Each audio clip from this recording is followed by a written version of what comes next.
Hello and welcome to the Bucketlister Podcast. Join your host Keith Crockford, along with special guests who have travelled the world, here to share stories of their adventures and plenty of inspo to add to your bucket list.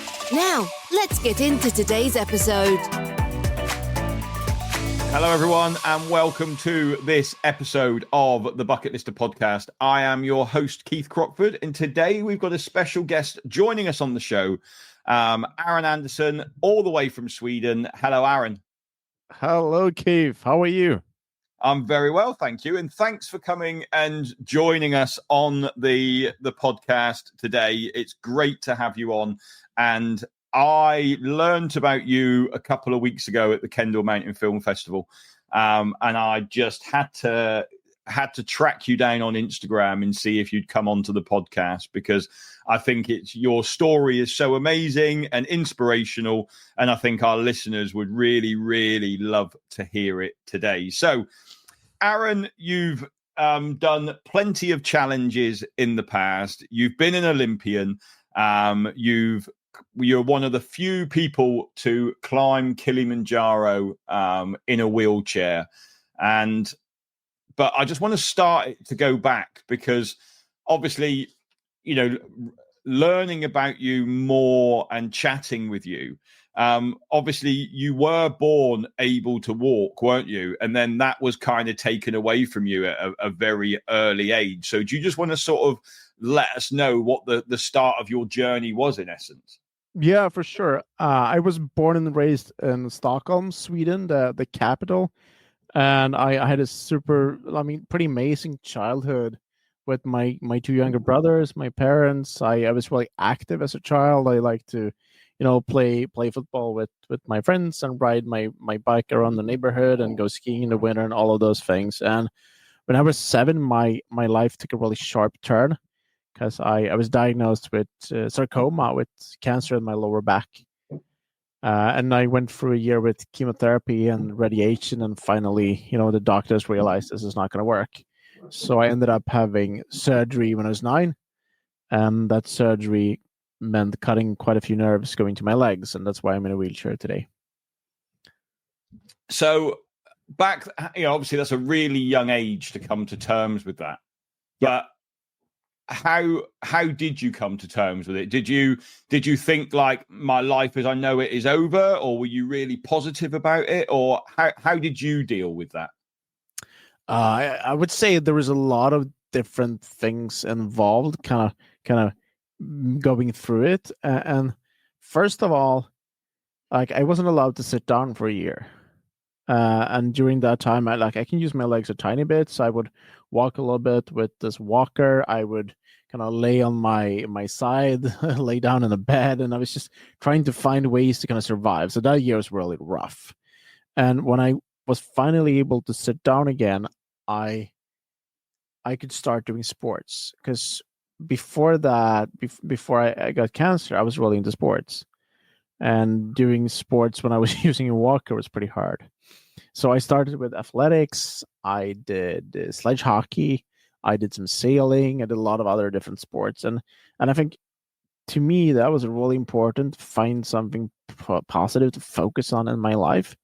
Because if I would just have been, really doing nothing with my life or playing video games or whatever, I think I would have gone pretty depressed. Like, I think it would have been much harder for me. But now I had something positive to shift my focus towards. And I think that really helped me as a kid. And I was also lucky to have people to look up to, like, especially in my sledge hockey team. There were quite a few, grown up adults that they had their, they could drive a car. They had, good lives. They show that, it doesn't matter that you're in a wheelchair, you can still have a pretty amazing life. And for me to see that on this kind of young age, that was important to me. So I think it was a few different factors that kind of, made me get back to life pretty quickly, and being pretty positive. And I mean, was I positive the whole time?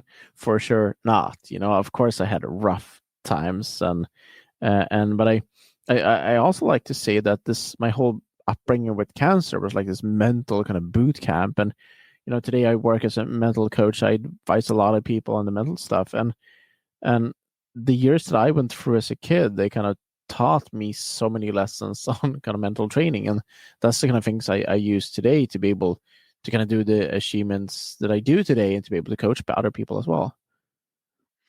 So obviously you went and you've been to, is it 4 Paralympics now? Yep. You've been to? 4 Paralympics. And which sports did you take to the Paralympics then? Which were you competing in then? The first one, I was a reserve in the sailing team, actually, so I was never really competing. I was just an extra on, but I was on the team. And then I did 1 Paralympics and 2 Paralympics in sledge hockey and 1 in athletics. Okay, which disciplines of athletics were you doing then? Middle and long distance, so 800, 1500, marathon.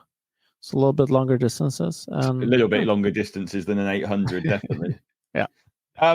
So that was around sort of 1999 to 2005. You were competing in the Paralympics, and then unfortunately you had to stop competing in athletics, didn't you? Like another thing happened to you that then made you not be able to continue. Yeah, exactly. I was aiming for the games in London actually in 2012. And I started getting this really strange pain in my right hip, and it just wouldn't go away. And eventually I had an x-ray to check it out. And that showed that my hip was pretty much dislocated. And that was why I was in so much pain. And I had to have surgery for it. And that surgery, meant putting in this prosthetic hip. And that meant I didn't have as much, flexibility and movement in my hip anymore. And racing in the racing wheelchair, you kind of lay down with your chest on your legs, and I couldn't do that anymore. Like I wasn't able to physically do that, and that threw me into another pretty depressing time in my life. I've been following this dream for many years. I wanted to be the best in the world in athletics, and all of a sudden this injury put a stop to that, and that was tough for sure. When you're following your dreams and all of a sudden you can't. Yeah. So you had 1 final world championships in the sledge hockey in 2013. Then you gave that up as well. And then that's really kind of in 2013 was where I would say you went more into the adventure world of things, wasn't it? Yeah, for sure. And everything pretty much changed for me in 2013. And it all really started with me having, what a fika is? It's a very Swedish thing. Yeah, I don't know what that is. Have you been to IKEA? Yes, I've been to IKEA. Yes. Then you have a coffee and a cinnamon bun. That's the Swedish fika. So I had this fika with a friend, and he's an adventurer. He's been to summit of Everest. He's done a lot of crazy things, and we're chatting along. We're having a good time, and pretty much out of nowhere, he says, "Aron, what do you think of Kebnekaise, like the highest mountain of Sweden? Do you want to go climb it?" And my first reaction is like, "Dude, have you seen this wheelchair that I'm in?" But he wasn't joking. Like he was actually serious. Like he thought that this would be a chance to do it. And going into this, I was really skeptical. I'm like, "No way, dude. I can't climb a mountain. I'm in a wheelchair. Well, what are you thinking about?" But he pretty much wouldn't take no for an answer. And after 2 weeks of this, I finally gave in. I'm like, okay, let's give it a shot. So a few months later, we're kind of at the foot of the mountain where the hike to the summit of Kebnekaise starts, and the wheelchair works for about 50 meters. Then I use crutches a bit. I pull myself up on my arms, and I kind of crawl. Like it's a very slow process. And most people go up and down in about 12 hours. Like it's a long hiking day. But for us, I think it took 3 days. And eventually after 3 days of really hard work and being so close to give up so many times, we finally got to the summit.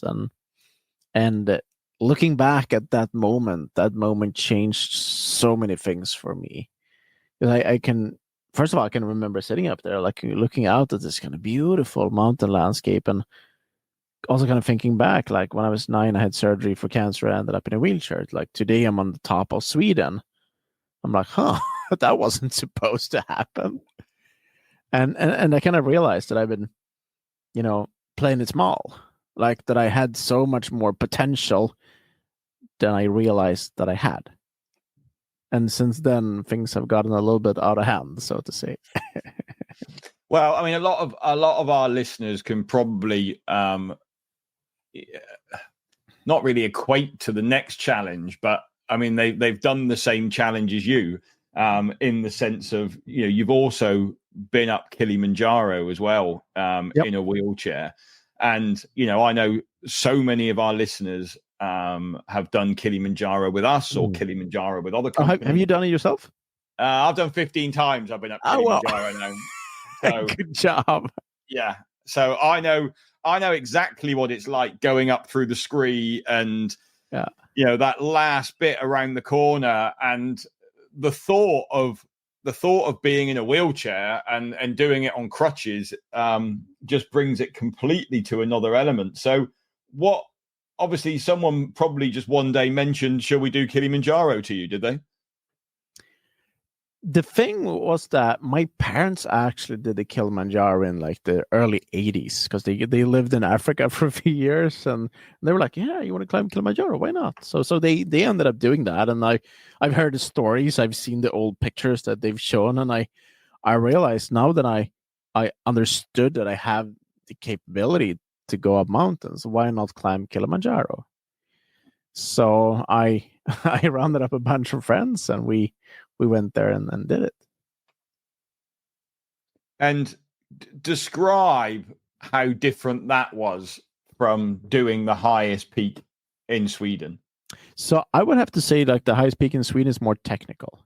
So we went, I think it's called the Marango route, the one with the huts. Huts, yeah. So that route, I mean, a lot of it is just a pretty good walking path. Yeah. So the mountain in Sweden is way rockier, way trickier terrain for sure. So a lot of the time on Kilimanjaro, I used this mountain bike, this arm-propelled mountain bike. So I would sit in it with my arms and just, pedal this thing with my arms.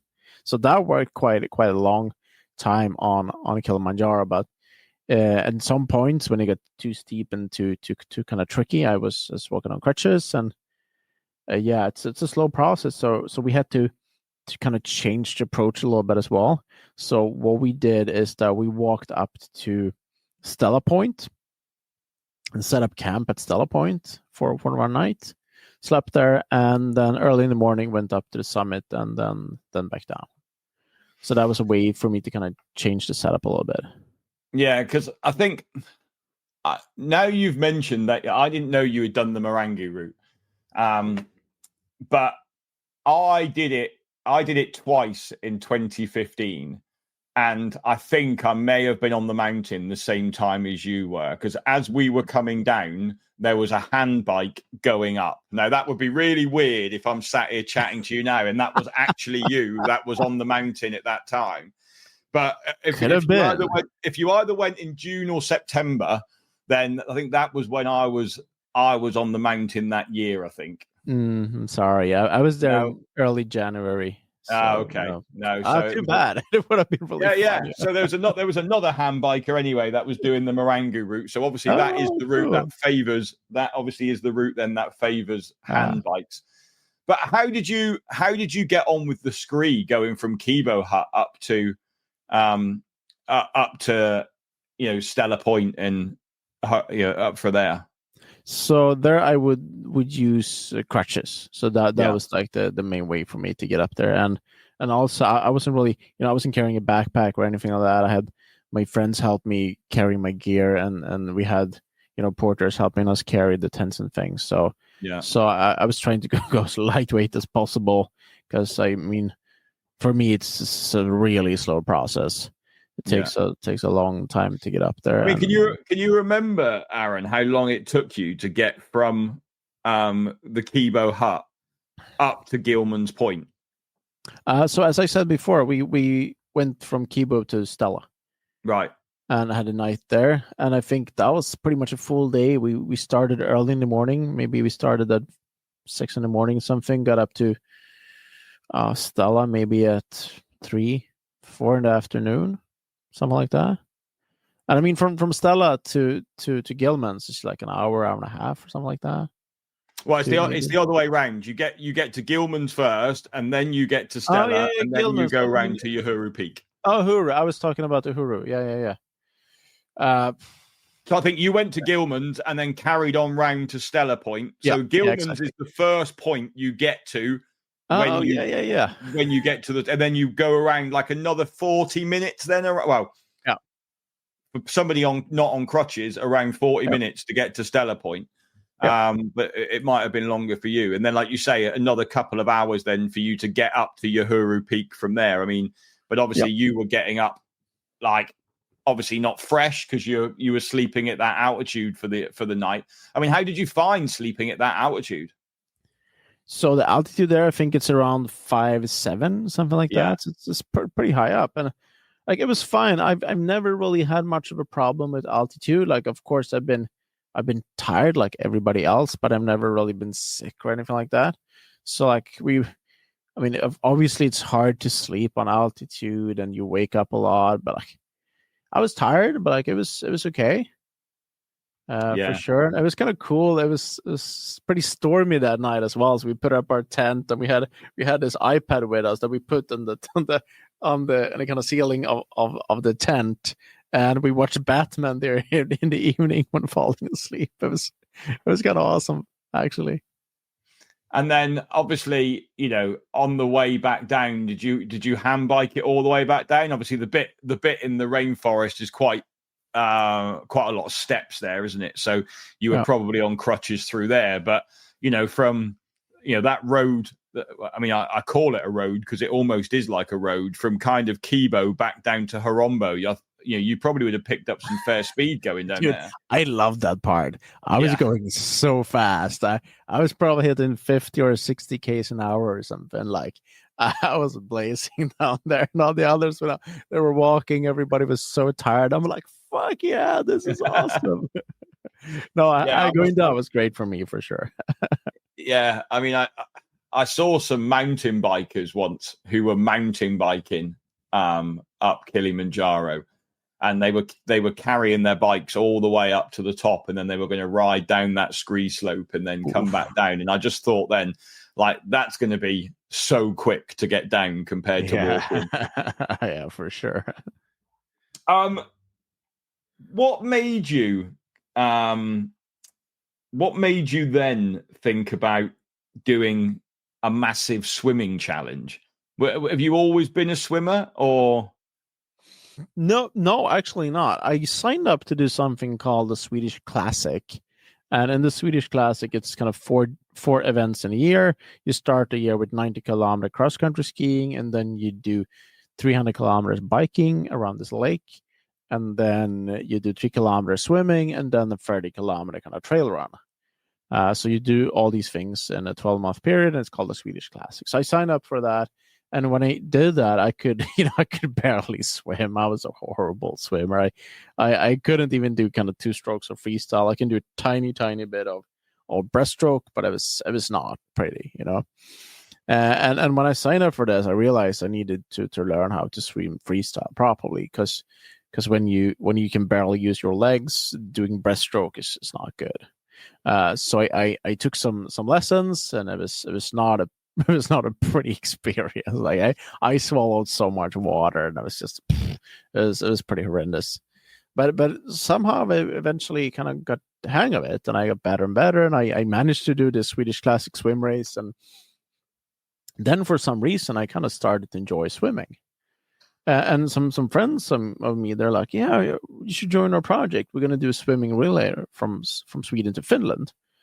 And I'm like, yeah, it sounds cool, but it sounds really far as well. They're like, yeah, it's about 37 kilometers, but we're doing a relay, 5-6 kilometers per person, you'd be fine. And I figured that sounded like a fun idea. So I told them I would join them, but I pretty quickly realized I was booked for speaking on those dates. I wasn't going to be able to do it. And then I'm like, maybe I could do it by myself. I started thinking, like, is it possible to swim 37 kilometers across the sea when you're a beginner swimmer or can only use your arms? Like, it's is it a good idea? and eventually I kind of landed on the conclusion that, okay, like the risk of me failing is pretty big, but like, what's the worst thing that's gonna happen? Like, I have a support boat with me. It's not like I'm gonna drown. So I worked really hard. I trained a lot, and then about 6 months later, I got in the water and started swimming. And yeah, it was tough. It was really tough. And the first thing that kind of hit me when I got in the water is like, oh shit, this is cold. It was like 14 degrees Celsius in the water. It was really cold. And how long did that challenge take you then for 37 kilometers? So it was about 13 hours in total. But the thing that was really hard was after about 6 hours, it went from, being smooth on the ocean, like pretty much no waves at all there on the sea. But then after about 6 hours, it just kind of changed out of nowhere. This pretty thick kind of mist and fog rolled in. And on top of that, it got really windy and the waves picked up. So we had like 1.5 meter waves at the biggest. And the waves were kind of pushing me north a bit. And yeah, that was rough to swim in 7 hours in those seas. Yeah, that was really, really tough. But I was so proud and happy when I finally got to the shore, and I'm like, mentally I was close to giving up so many times. And what do you think gave you the strength to carry on with that then?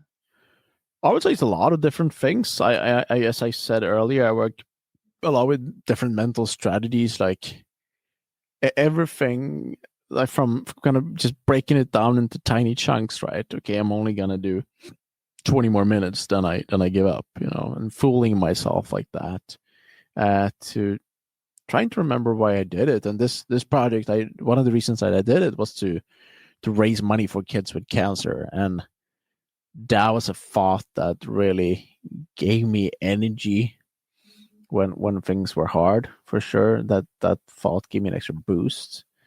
And I have a lot of kind of different mind tricks that I use to kind of motivate myself when things are hard. And one of them is, to get some perspective on the situation. And my mom was actually on the support boat, and her job was to give me food and, water, drinks and stuff. She did an amazing job for about 1 hour. And then I looked over towards the boat, and I can see my mom, kind of hanging out to the side of the boat, completely green in her face. She was seasick for 11 hours. It even went so far that she was kind of on the boat with this blue bucket yelling to herself, like, I just want to die. And so that kind of gave me a bit of perspective, asking like, Aron, would you trade places with mom right now? And the answer was like, no way. Like, I'm doing way better here in the water. And a lot of kind of small kind of mind tricks like that I was using to just kind of propel me forward and give me more energy. And what advice would you give to our listeners then, who are maybe doing something like Kilimanjaro? Because obviously the standard Kilimanjaro trek is kind of, you leave at midnight. You're not going to spend a night up there like you did, but they're leaving at midnight and then walking up with a head torch through the night to get to the summit.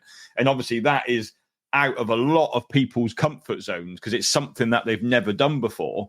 So what advice would you give to those people about how to keep going in that situation? Good question. I was actually talking to a lady about a similar thing earlier today when I did a lecture. And the question was like, how can you embrace pain?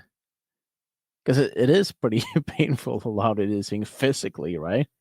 But at the same time, we can kind of move past that and realize, I'm in Africa. I'm climbing the highest mountain of Africa, the Kilimanjaro. It's in the middle of the night. Everything I can see it's in the light from my head torch, right? And kind of embrace the moment a bit and realizing, shit, like, you're getting to do this. You're one of the few that's getting a chance to go up this mountain today. So I think playing around with thoughts like that can really kind of break you out of this kind of thoughts that tend to make you feel sorry for yourself or want to kind of go into the pain instead. And I think just kind of you play around with your thoughts and see if you can get some perspective on the situation. See if you can kind of remember your reason why you're doing this and kind of enjoying the pain somehow. When I was swimming to Finland, like it was really cold, it was really painful, but at the same time I was in the water kind of smiling because I'm like, this is my job actually. Like I don't have to sit in a boring office right now doing work for somebody I don't even like. Like I'm getting to swim from Sweden to Finland, and it's my actual job. And I was playing around with a lot of thoughts like that, and a lot of visualization to kind of try to break my negative pattern. Like one thing that I was visualizing when it was really cold was that I was kind of laying in my warm bed at home, and that kind of made me feel a little bit of warmth. And I think you can play around with a lot of things like that just to try to break your negative patterns and kind of embrace the moment instead. And then another challenge that you've gone on and done now, which I'm super jealous of, is the skiing across the Antarctica. Like, you know, how did that one come about? So I actually got the idea in the beginning from the guy that I did Kebnekaise with, the highest mountain of Sweden. And he's like, I think one of the biggest challenges you could do is to ski to the South Pole. I'm like, okay. Wow. So I started researching, and there's like this famous Swedish explorer that did it when I was in hospital getting chemotherapy for cancer. And I remember that story. I'm like, imagine if I could do that. That'd be pretty rad, huh? So we started planning for that and started researching, like, is this possible? I found a really good guide to do it with, and kind of started prepping and planning the project. And I like one of the big challenges with Antarctica is like the money. Yeah. Like it's bloody expensive to go to Antarctica. Fuel and everything down there is like 100 times the costs of fuel anywhere else in the world. Like it's ridiculously expensive. So I think it took like 3 years or 2 or 3 years just to raise the funds for this, and I worked my butt off for that. And then I built a lot of special equipment. I had to build this special sled that I could sit in, and that would also protect my feet from this really, really cold climate. Because I mean, you don't play around with the freezing cold and all the wind down there. Like it's super windy the whole time. So we did a lot of things like that to try to optimize my possibilities of reaching the South Pole. And we flew down to Punta Arenas in Chile, and then over to Antarctica, and eventually got dropped off on this glacier by this small Twin Otter airplane. And then it was just kind of me and Doug, the guide. And we had about a month of skiing to do, about 600 kilometers of skiing. And that's how long that trip took you then? That was about a month. Well, the actual skiing itself was around a month, was it? So we ended up skiing about 22 days because what happened was that I got a stomach bug. Like I got pretty sick to my stomach. I could barely eat. It was really, really rough for me. So we were in luck. There was this kind of transport. Maybe you've seen like the Arctic trucks on like Top Gear or something. Yeah. Those guys were like kind of shooting some commercial down there for like Toyota or something, and they passed us. So we could ride a little bit with them for like 200 kilometers or something. So we would get a little bit closer to the South Pole station. So we could be evacuated easier if it got even worse with my stomach bug.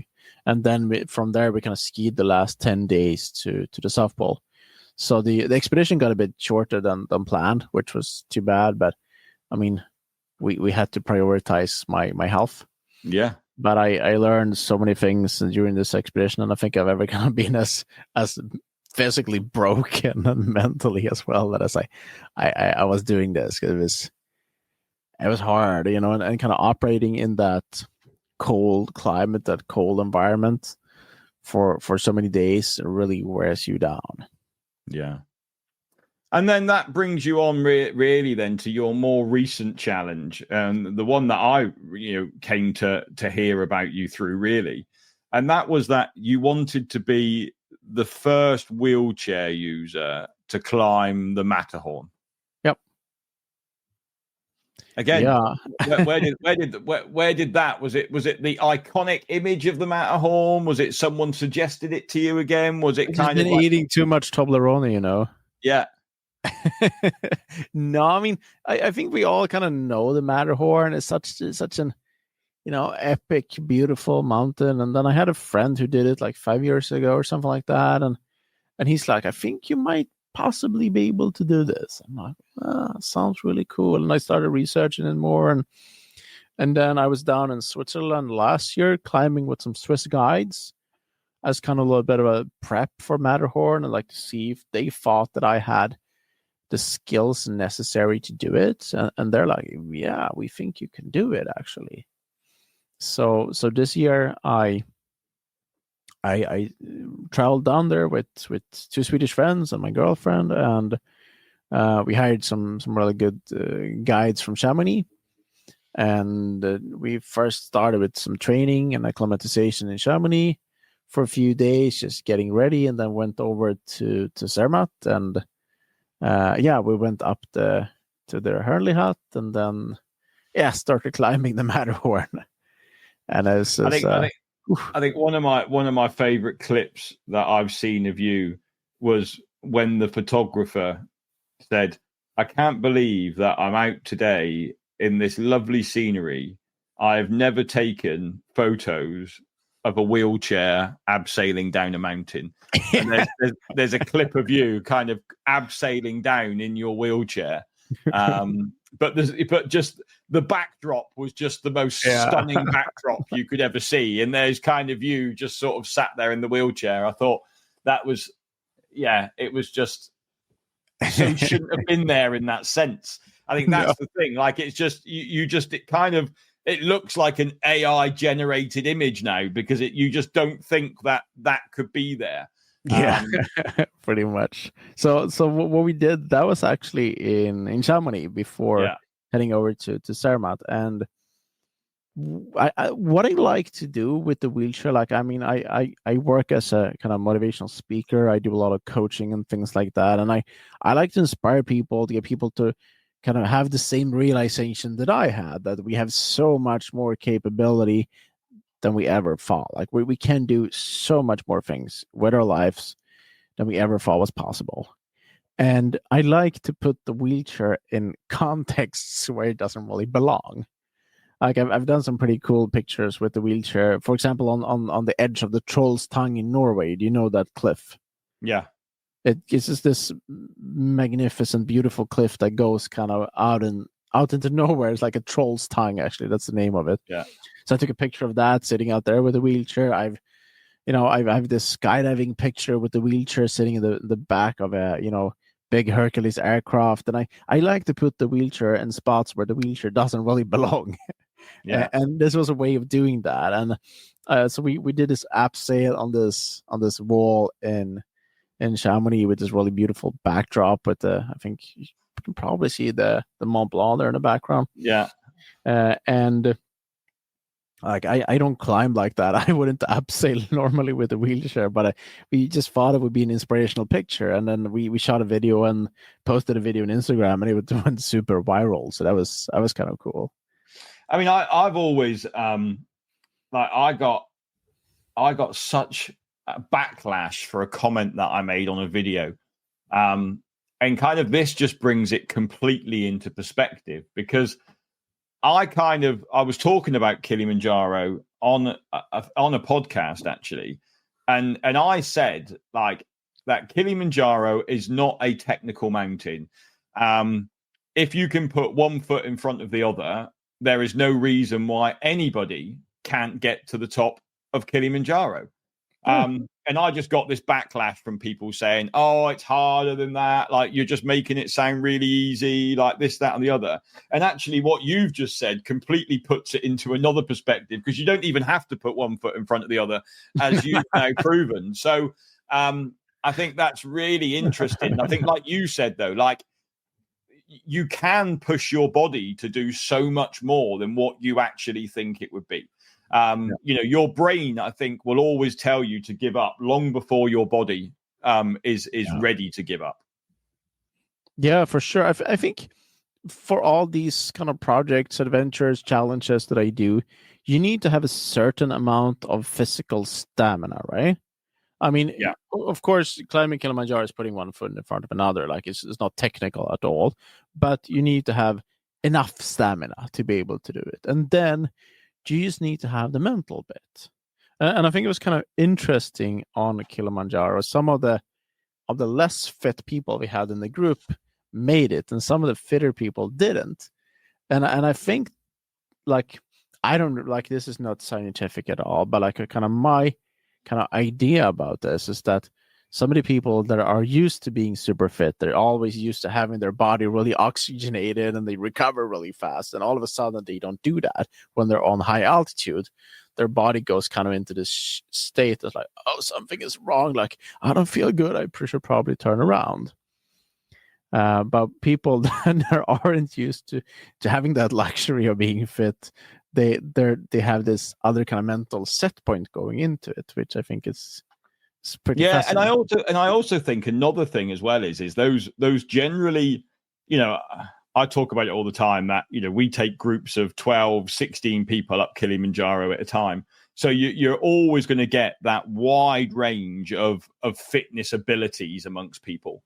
And I always say to people, like, you know, those that go rushing off and you can't slow them down and they think you're walking far too slow and they're at the front pushing the pace all the time are generally the ones that will struggle compared to the ones who are going really slow at the back. But because they're taking longer to get to the end point, they're just acclimatizing better. And actually they're in much better shape than they think they are. Yep.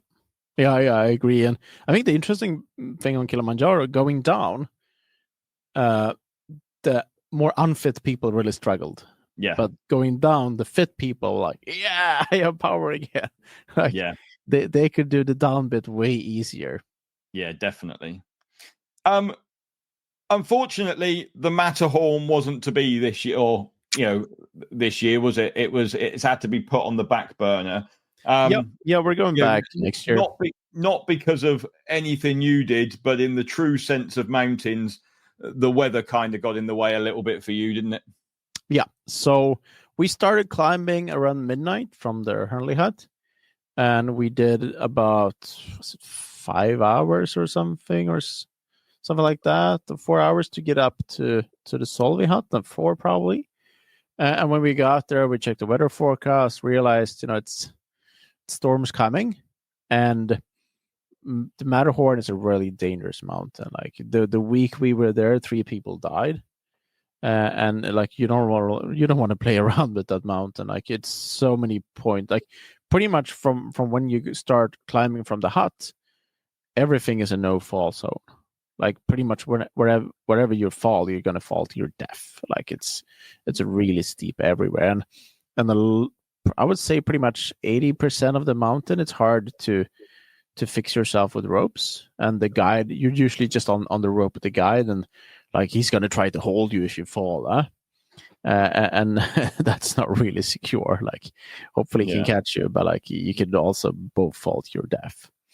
So we realized that the bad weather was coming and we weren't really moving fast enough. I think I had the pace for me was great. I was moving in a steady and nice pace, but it's just not a super fast pace. Like, I've got good endurance. I know I can go for a long time, but I really need to, you know, just take my own pace. And I think going back next year, we really need to have a longer weather window. I think we would need about 20 hours, I would say, to go up and down. I think that should be realistic. So it's a long day, but I think it can be done for sure. And like, to me, it's the difficulty is not really the climbing, because the climbing is okay. I think the difficulty is just that it's a long day. Yeah. And I just need to find a pace that I'm comfortable with and just keep that pace. But we had a really good team. I had 2 friends with me that were carrying up the wheelchair for me, because like on the Matterhorn you can't really use it. But the plan again was to take this epic picture on the summit. And we had some really amazing guides. My girlfriend joined us. We had a great camera guy, and I think like we had all the setup with the right people and everything. We just need the right weather. So yeah, we're heading back next year. So when you planning on heading back then, which months are you planning on? Right now we're looking at July. So that's the plan, kind of mid-July. And then what's next for Aron after that then? Like, you get that one ticked off. What else is on Aron's bucket list of things that he wants to do? So for sure, there's more adventures and things. I have this idea that I want to skydive from the top of hot air balloon. I've done a lot of skydiving the last few years, but I want to get right on the top hot air balloon and kind of roll off it. I think that would be a pretty kind of cool stunt. And I also, I've been lucky in my life. I've had the good fortune of having kind of great mentors show me how much I'm capable of, and I kind of want to bring that forward as well. So I'm starting more and more kind of mental training coaching and courses on kind of how to follow your dreams, like realize your dream projects, or kind of really achieve your dreams. And I'm kind of moving more in towards that, which I'm really psyched about, to kind of pass this kind of knowledge and the things I've learned on to others. And I'm really happy for that. And I'm always on kind of the lookout as well for new projects to do. So if you have any cool ideas, like, hit me up. Let you know. Where can people find out more about you, Aron? Is it best to find you on social media, or where's the best places to find you? No, I would say social media. Like Aron Anderson is my with one A in Aron, and then just Anderson is my Instagram, and I think that's the best way to find me. A little bit of my content is in English, but like most is in Swedish. But yeah, I think you still enjoy some pretty cool pictures and things like that. Yeah, perfect. Well, Aron, thank you ever so much for coming on and joining us on the podcast today. It's been a pleasure to talk to you and hear all about everything you've done.